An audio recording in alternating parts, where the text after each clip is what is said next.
This lesson is about the use of the word since in a sentence. Remember that since is used in a sentence with the present perfect tense, and it's used to talk about something that started at a specific point in time in the past and is continuing into the present. These sentences all have one common error.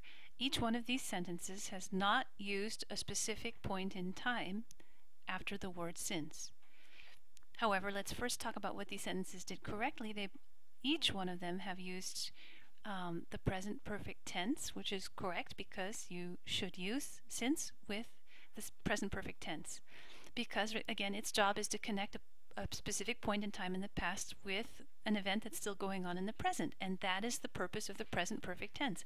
So look at this. I have been, I have known, I have had, has studied. Each of these is a good example of present perfect, and that they also indicate an action that's going on right now. This means the writer lives in the city right now. This means the writer knows our teacher right now. This means the writer has a cold right now. This means Maria is studying English right now.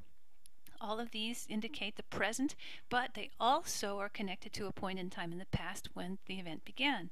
So, since, and this person wants to say a point in time 1 year ago. So if we say that today is January 1st, 2010, we can go back and say since 2009. So we would change last 1 year, which I think the writer's trying to say 1 year ago, to a specific time, and we would say 2009.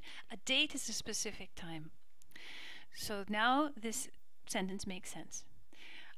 Next, I've known our teacher since last 2 weeks. Again, this person is trying to describe a point in time 14 days ago.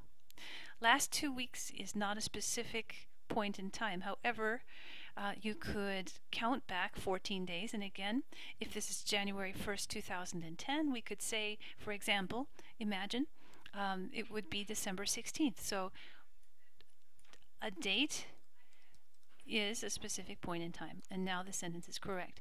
I've had a cold since over a week. Again, over a week is not a specific point in time, so let's change it. And again, if it's January 1st, 2010, imagine, we could say then over a week, let's go back 7 days, 8 days, maybe why don't we just be kind of specific, why don't we just guess December 22nd.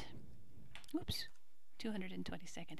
And finally, since less than a year, again, less than a year is not a specific point in time, but if it's January 1st, 2010, our imaginary example, we could say since February, and that would be a specific time. It's a month. So now you can see correct examples of a specific point in time, and that is what you must use with the word since.